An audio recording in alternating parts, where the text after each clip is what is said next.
Guys, dito tayo sa banyo guys. Pero hindi tayo maligo. Explain ko lang guys kung paano paggamit nito. Kasi may may heater. Dapat titimplahin mo guys. Parang ganito. Pakita ko. Ito guys oh. Yan. Buksan muna natin guys. Tutulo tubig niyan. Dandahan lang. Yan. Tumuro na guys. Yan guys. Titimplahin natin tubig na to para hindi masyadong malamig.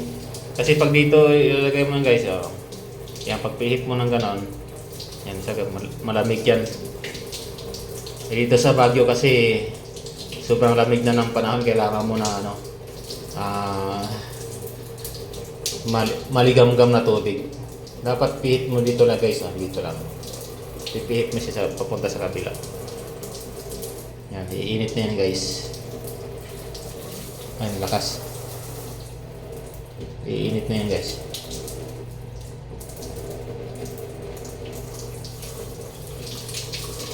Ayan guys oh. Mainit na oh. Yan, masarap na maligo ng ganito guys. Pag sinumprahan mo yan papunta dito guys, dito sobrang init na yan, hindi na kaya ng katawan mo yan.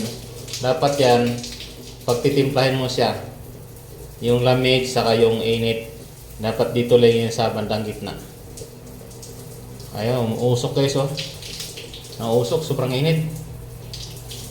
Hindi ko na mamahakan oh. Yan oh. Hindi kaya ng aking kamay. Kaya guys, titimplahin mo yan para hindi masyadong mainit. Ilalagay mo lang sa dito na, mausok guys oh. Oh. Grabe, sobrang init. Dapat dito lang banda guys, yan.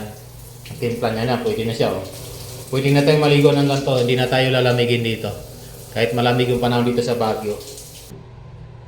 Yan, thank you for watching guys. Please like and share. Bye bye.